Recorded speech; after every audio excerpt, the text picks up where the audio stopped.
നമസ്കാരം. താൽക്കാലികമായി നിലനിന്നിരുന്ന സമാധാനാന്തരീക്ഷം തകർത്തെറിഞ്ഞുകൊണ്ട് പശ്ചിമേഷ്യ വീണ്ടും ഒരു വൻ യുദ്ധത്തിൻ്റെ നിഴലിലേക്ക് നീങ്ങുകയാണ്.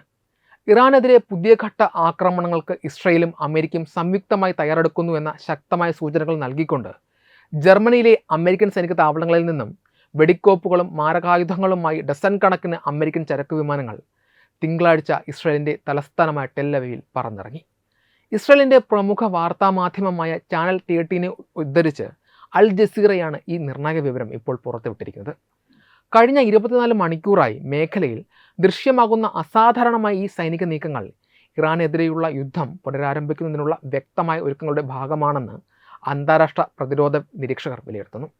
മാസങ്ങളായി തുടരുന്ന മിഡിൽ ഈസ്റ്റ് സംഘർഷങ്ങൾക്ക് പരിഹാരം കാണുവാൻ ലക്ഷ്യമിട്ട് നടത്തിയ ചർച്ചകൾ പൂർണ്ണമായി സ്തംഭിച്ച പശ്ചാത്തലത്തിലാണ് ഈ പുതിയ യുദ്ധപ്പുറപ്പാട്. യുറേനിയം സംഭരണം, സാമ്പത്തിക ഉപരോധങ്ങൾ നീക്കൽ, യുദ്ധ നഷ്ടപരിഹാരം എന്നിവയെ ചൊല്ലിയുള്ള ചർച്ചകൾ പൂർണ്ണമായി വഴിമുട്ടിയതോടെ ഇറാനെതിരെ അതീവ ഗുരുതരമായ മുന്നറിയിപ്പുമായി അമേരിക്കൻ പ്രസിഡന്റ് ഡൊണാൾഡ് ട്രംപ് രംഗത്തെത്തിയിട്ടുണ്ട്. തൻ്റെ സോഷ്യൽ മീഡിയ പ്ലാറ്റ്ഫോമായ ട്രൂത്ത് സോഷ്യൽ വഴി ഞായറാഴ്ച പങ്കുവച്ച കുറിപ്പിൽ ഇറാനുള്ള സമയം അതിവേഗം അവസാനിക്കുകയാണെന്ന് ട്രംപ് വ്യക്തമാക്കിയിരുന്നു. ഇറാൻ എത്രയും വേഗം വിട്ടുവീഴ്ചകൾക്ക് തയ്യാറായി മുന്നോട്ട് വരണമെന്നും അല്ലാത്ത പക്ഷം അവശേഷിക്കാൻ അവരുടെ രാജ്യം പോലും ഉണ്ടാകില്ലെന്നുമാണ് ട്രംപ് ഭീഷണിപ്പെടുത്തിയത്. സമയം വളരെ വിലപ്പെട്ടതാണെന്നും അദ്ദേഹം ഓർമ്മിപ്പിച്ചു. ചർച്ചകൾ പുനരാരംഭിക്കുന്നതിനായി വാഷിംഗ്ടൺ മുന്നോട്ട് വെച്ച കഠിനമായ നിബന്ധനകൾ ഇറാൻ്റെ ഔദ്യോഗിക മാധ്യമങ്ങൾ പുറത്തുവിട്ടതിന് തൊട്ടു പിന്നാലെയാണ് അമേരിക്കൻ പ്രസിഡന്റിൻ്റെ ഈ രൂക്ഷമായ പ്രതികരണം ഉണ്ടായത്. ഇറാൻ തങ്ങളുടെ പക്കലുള്ള 800 കിലോയോളം വരുന്ന സമ്പുഷ്ടീകരിച്ച യുറേനിയത്തിൽ നിന്ന് 400 കിലോയും പൂർണ്ണമായും വിട്ടൊഴിയണമെന്നാണ് അമേരിക്കയുടെ പ്രധാന ആവശ്യം. ഒപ്പം രാജ്യത്ത് ഒരൊറ്റ ആണവ നിലയം മാത്രമേ സജീവമായി നിലനിർത്താൻ പാടുള്ളൂ എന്നും അമേരിക്ക ആവശ്യപ്പെടുന്നു. യുദ്ധത്തിൻ്റെ നഷ്ടപരിഹാരം വേണമെന്ന ആവശ്യം ഇറാൻ ഉപേക്ഷിക്കണമെന്നും വിവിധ വിദേശ ബാങ്കുകളിൽ മരവിപ്പിച്ച് നിർത്തിയിരിക്കുന്ന ഇറാൻ്റെ ഭൂരിഭാഗം സ്വത്തുക്കളും തുടർന്നും ബ്ലോക്ക് ചെയ്ത് തന്നെ കിടക്കുമെന്ന യാഥാർത്ഥ്യം അവർ അംഗീകരിക്കണമെന്നും അമേരിക്കൻ നിബന്ധനകളിൽ പറയുന്നുണ്ട്.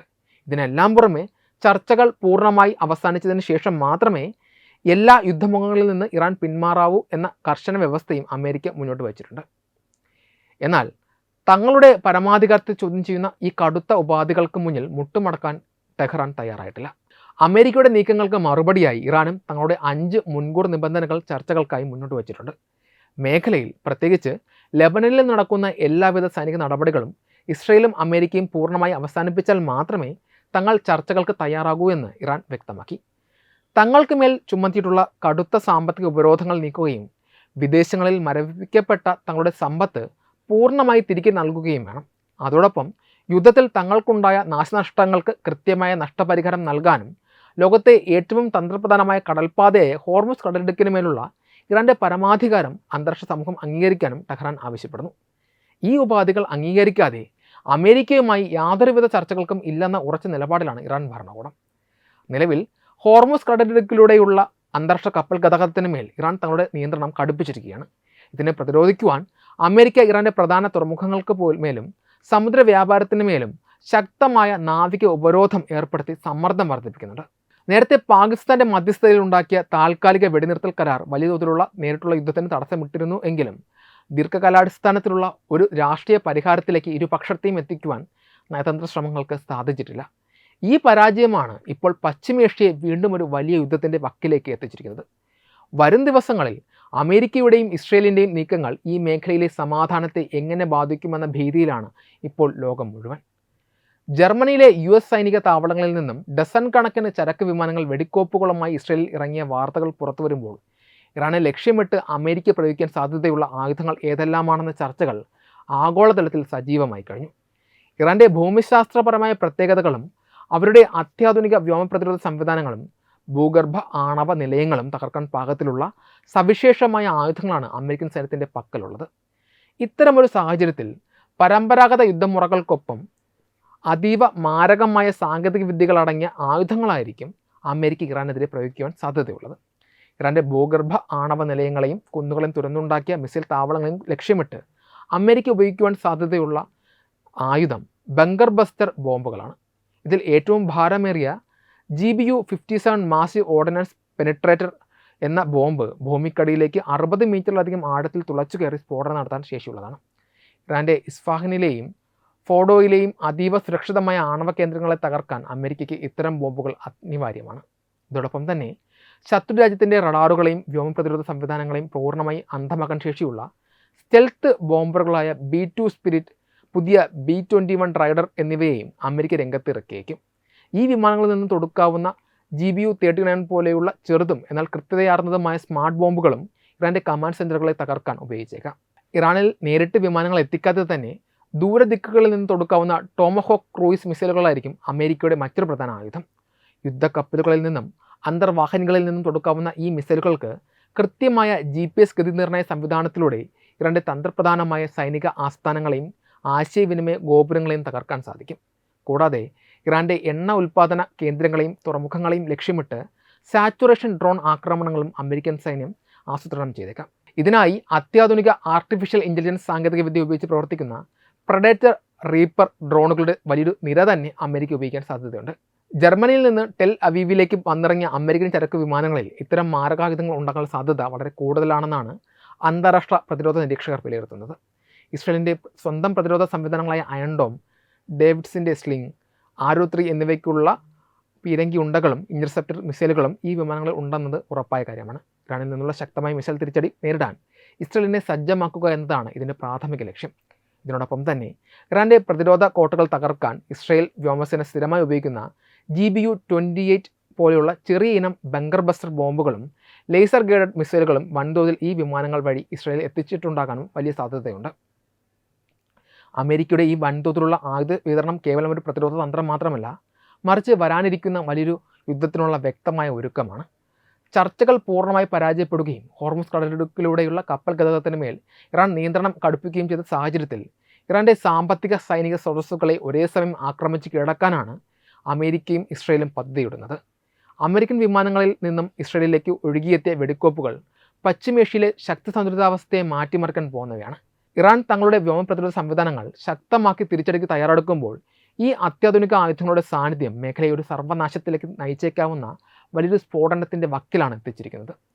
ഇറാൻ്റെ തകർച്ചയോ ഭരണകൂടത്തിൻ്റെ പതനമോ ഉണ്ടായാൽ അത് കേവലം ആ രാജ്യത്ത് മാത്രം ഒതുങ്ങി നിൽക്കുന്ന ഒന്നായിരിക്കില്ല.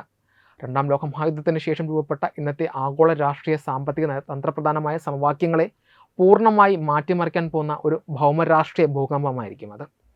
ഒരു വശത്ത് അമേരിക്കയും ഇസ്രയേലും ഉൾപ്പെടെയുള്ള പാശ്ചാത്യ സഖ്യവും, മറുവശത്ത് ചൈന, റഷ്യ, ഇറാൻ എന്നിവരടങ്ങുന്ന സഖ്യവും തമ്മിലുള്ള ശക്തി സന്തുലിതാവസ്ഥയെ ഇത് എങ്ങനെ ബാധിക്കുമെന്നത് ലോകക്രമത്തിൻ്റെ ഭാവി നിർണ്ണയിക്കുന്ന ഘടകമാണ്. ഇറാൻ്റെ പതനം ആഗോള ഊർജ്ജ വിപണിയിൽ വലിയ തോതിലുള്ള ചലനങ്ങൾ ഉണ്ടാക്കും. ലോകത്തിലെ ഏറ്റവും വലിയ എണ്ണവാതക നിക്ഷേപമുള്ള രാജ്യങ്ങളിലൊന്നാണ് ഇറാൻ. അതിലുപരി ആഗോളതലത്തിൽ കടൽമാർഗം കടന്നു പോകുന്ന എണ്ണയുടെ 5/1 വഹിക്കുന്ന ഹോർമുസ് കടലിടുക്കിൻ്റെ നിയന്ത്രണം ഇറാൻ്റെ കൈകളിലാണ്. ഇറാൻ്റെ പതനത്തോടെ ഈ തന്ത്രപ്രധാനമായ ജലപാതയുടെ നിയന്ത്രണം അമേരിക്കൻ അനുകൂല ശക്തികളുടെ കൈകളിലേക്ക് എത്തും.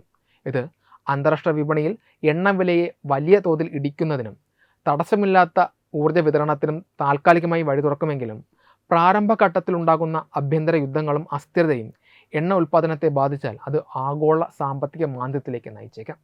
ഭൗമരാഷ്ട്രീയ രംഗത്ത് അമേരിക്കയ്ക്ക് തങ്ങളുടെ ആഗോള മേധാവിത്വം വീണ്ടെടുക്കാനുള്ള വലിയൊരു അവസരമായിരിക്കും ഇത്. കഴിഞ്ഞ കുറച്ചുകാലമായി പശ്ചിമേഷ്യയിൽ അമേരിക്കൻ സ്വാധീനം കുറഞ്ഞു വരികയും ചൈനയും റഷ്യയും സ്വാധീനം ഉറപ്പിക്കാൻ ശ്രമിക്കുകയും ചെയ്യുന്നുണ്ടായിരുന്നു. ഇറാൻ്റെ പതനത്തോടെ ലെബനനിലെ ഹിസ്ബുള്ള, യമനിലെ ഹൂതികൾ, ഗാസയിലെ ഹമാസ്, സിറിയയിലെയും ഇറാഖിലെയും വിവിധ ഷിയ സായുധ ഗ്രൂപ്പുകൾ എന്നിവരടങ്ങുന്ന ഇറാൻ്റെ പ്രതിരോധ സഖ്യം പൂർണ്ണമായി തകരും. ഇത് ഇസ്രയേലിനും സൗദി അറേബ്യ ഉൾപ്പെടുന്ന സുന്നി അറബ് രാജ്യങ്ങൾക്കും മേഖലയിൽ പൂർണ്ണമായും മേധാവിത്വം നൽകും. പശ്ചിമേഷ്യയിൽ അമേരിക്കയെ വെല്ലുവിളിക്കാൻ മറ്റൊരു ശക്തിയില്ലാത്ത സാഹചര്യം ഇത് സൃഷ്ടിക്കും.